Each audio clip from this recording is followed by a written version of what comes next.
नमस्कार, मैं मेघा स्वागत करती हूं आपका पीआरबी न्यूज पर। पश्चिम बंगाल के मुर्शिदाबाद में वक्फ संशोधन बिल को लेकर जो आगजनी हुई है, अब उस पर एक बड़ा अपडेट निकल कर आ रहा है। साथ ही पश्चिम बंगाल की मुख्यमंत्री ममता बनर्जी ने मुसलमानों के हक में क्या बड़ा ऐलान कर दिया है और कैसे ये तक कह दिया है कि मुझे गोली तक लग जाएगी तो मैं मुसलमानों के साथ खड़ी रहूंगी, इस पर भी बात करेंगे। साथ ही कैसे इस वक्त सुप्रीम कोर्ट में इस मामले पर बहस छिड़ गई है और इस पर सुनवाई आगे आने वाले समय में होने वाली है कि वक्फ संशोधन बिल के कौन से प्रावधानों को हटाया जा सकता है और कैसे मनमाने ढंग से सरकार ये जो कानून लेकर आई है, अब इसके खिलाफ मुस्लिम संगठनों का विरोध प्रदर्शन इतना तेज हो गया है कि मुर्शिदाबाद में तो ऐसी परिस्थिति भी आ गई है कि लोगों को अरेस्ट किया जा रहा है और कैसे आरोप लगाए जा रहे हैं कि उग्र काफी ज्यादा भीड़ हो गई और पुलिस को भी जो है, पुलिस पर भी पथराव किए गए। तमाम तरीके के आरोप, तमाम तरीके की बातें जो है इस वक्त वक्फ संशोधन को लेकर चल रही है। लेकिन सबसे सटीक या कहूंगी सबसे महत्वपूर्ण बात जो निकल कर आ रही है वो ये है कि पश्चिम बंगाल में वक्फ संशोधन बिल लागू नहीं होगा। दरअसल वक्फ जो है वो जमीन से जुड़ा मामला है और जमीन से जुड़ा मामला स्टेट लिस्ट में आता है, यानी कि राज्य सरकार इस बात का निर्णय ले सकती है कि वो किसी भी कानून को लागू करना चाहती है या फिर नहीं।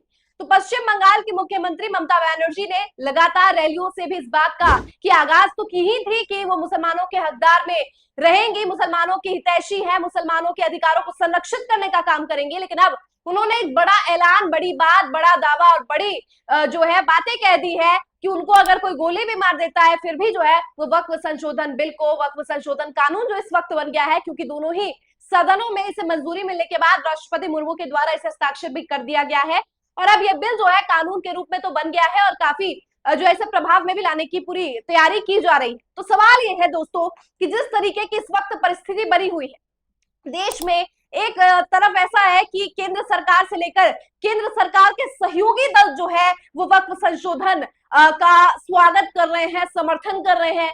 वो टीडीपी, वो जेडीयू जो पहले मुसलमानों के हितैषी होने का दावा करती थी, इफ्तार पार्टियों में मुसलमानों के हक में बात करती थी, वो अब आखिरकार जाकर अपनी असली रंग दिखाते हुए उन्होंने वक्फ संशोधन बिल का समर्थन कर दिया है। और सबसे हैरान की बात है ये है कि जेडीयू के प्रवक्ताओं द्वारा किस प्रकार का बचाव स्टेटमेंट आ रहा है। खैर, इस वक्त इस वीडियो में हम चर्चा कर रहे हैं कि पश्चिम बंगाल में पूरा मामला कहां पर अटका है। तो एक तरफ मुख्यमंत्री ममता बनर्जी ने ऐलान कर दिया है कि जमीन से जुड़ा मामला जो राज्य सरकार निर्णय ले सकता है तो उस पर वक्फ संशोधन कानून जो है पश्चिम बंगाल में लागू नहीं किया जाएगा। दूसरी तरफ सवाल ये भी खड़े उठते हैं कि जो नॉन बीजेपी स्टेट्स हैं, जहां पर कांग्रेस या किसी अन्य की पार्टी का वर्चस्व है, राज है, वहां पर क्या वक्फ संशोधन को लागू किया जाएगा? और इस सवाल का उत्तर अभी किसी के पास है नहीं। लेकिन जिस प्रकार की स्थिति सड़कों से लेकर सदन तक दिख रही है, देखिए सड़क पर तो आपने अलग अलग जगह देखा होगा कि वक्फ संशोधन जब बिल भी था तब भी विरोध प्रदर्शन बहुत तेज था। अब वक्फ संशोधन कानून बन गया है तो यही तेज जो विरोध था वो अब उग्रता का भी रूप ले चुका है। वहीं दूसरी तरफ अगर संसद की बात करूं तो पहले आपने देखा कि किस तरीके की बहसबाजी जो है दोनों ही सदनों में हुई थी। लेकिन अब जो है जम्मू कश्मीर से भी निकल कर खबर आ रही है कि जम्मू कश्मीर के असेंबली में भी कहा जा रहा है कि वक्फ संशोधन बिल को फाड़ भी दिया गया था। इतना ज्यादा मामला जो है उग्र हो गया था, इतना ज्यादा जो है हीट अप हो गई थी पूरी की पूरी सिचुएशन।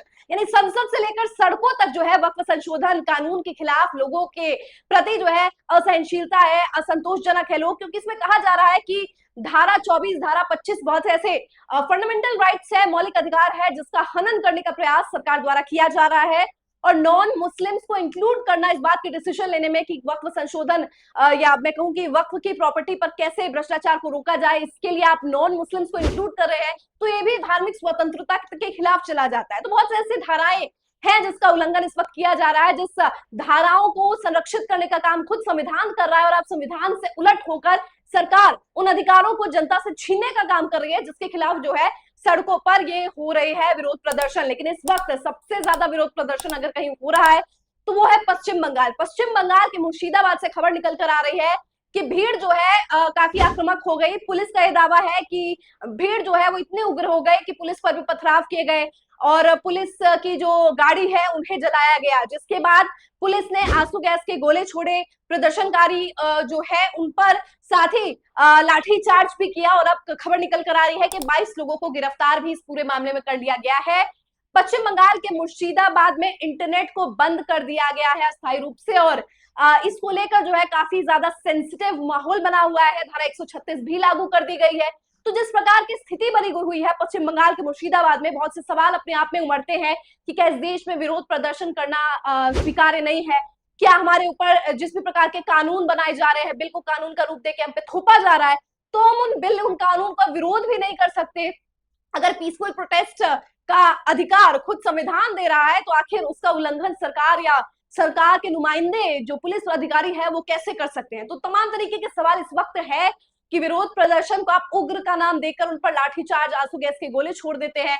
लेकिन सवाल यह है कि अगर हमें कोई कानून पसंद नहीं है, सरकार की आलोचना करनी है, सरकार की नीतियों पर सवाल खड़े करना है, तो हम कहाँ करें? संसद में सुना नहीं जाता है, पास कर दिया जाता है बिल, सड़क पर जो है पुलिस अधिकारी आगे छोड़ दिए जाते हैं। तो किस प्रकार की स्थिति बनी हुई है देश में? चिंताजनक है कि विरोध प्रदर्शन को समाप्त करने के लिए, सरकार से सवाल न पूछे जाने के लिए आप इस प्रकार के नए नए जो है कभी पैमाने सेट कर देते हैं, कभी अलग अलग तरीके से लोगों के आवाज को दबाने का की तरकीब निकाल कर आ जाते हैं। तो फिलहाल स्थिति काफी जो है टेंस बनी हुई है। कहा जा रहा है मुस्लिम काफी बेकाबू हो गए थे इस पूरे सिचुएशन में। मुर्शिदाबाद इकलौती जगह नहीं है, सड़कों पर प्रदर्शन अलग अलग जगहों पर हो रहा है।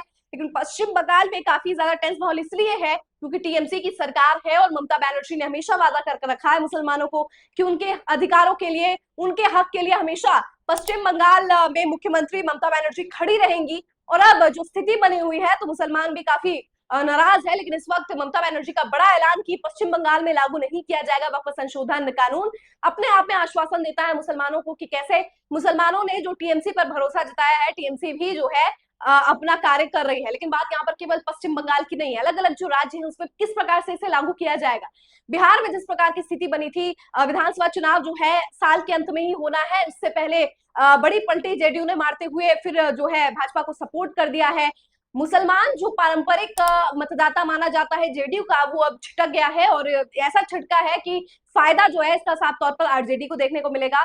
असदुद्दीन ओवैसी ने पहले इस बात का ऐलान कर दिया था कि जो नेता आपका साथ नहीं देंगे उनको वोट नहीं करना है, और असदुद्दीन ओवैसी के इस भाषण का भी काफी बड़ा इम्पैक्ट जो है वो मुसलमानों के वोट्स पर पड़ता है और कंसोलिडेट हो जाते हैं मुसलमान वोट्स एक तरफ, जो कि आरजेडी और बीजेपी के विरुद्ध, लेकिन यहाँ पे बीजेपी के विरुद्ध से ज्यादा जेडीयू के विरुद्ध होने वाला है, क्योंकि भाजपा का पारंपरिक वोटर बैंक मुसलमान नहीं, भाजपा का वोटर बैंक तो मुसलमान यहाँ पे नहीं है बल्कि जेडीयू का है। तो जेडीयू के लिए सबसे ज्यादा नुकसान है और देखना होगा नीतीश कुमार की अगुवाई में चुनाव कैसे ही लड़ा जाता है। खैर, इसको लेकर सुप्रीम कोर्ट में कपिल सिब्बल द्वारा, जमियत उलेमा हिंद के द्वारा, ऑल मुस्लिम पर्सनल बोर्ड के द्वारा जो है काफी 13 याचिकाएं जो है दायर की गई है। अमानतुल्लाह खान हो गया, आम आदमी पार्टी के बहुत से ऐसे लोग हैं जिन्होंने याचिका दायर की है। तो अब देखना होगा कि इन याचिकाओं पर क्या चर्चा होती है, सुनवाई होती है और क्या फैसला मुसलमानों के अधिकारों को संरक्षित करते हुए, उनके हितों को संरक्षित करते हुए मुसलमान के पक्ष में आता है, या फिर एक बार फिर से केंद्र सरकार मनमाने ढंग से इसको फिर से लागू करके मुसलमानों के आवाज को दबा देगी और मुसलमानों के अधिकारों को उनसे छीन लेगी। आपको क्या लगता है इस पूरे मुद्दे पर? कमेंट करके बताइए।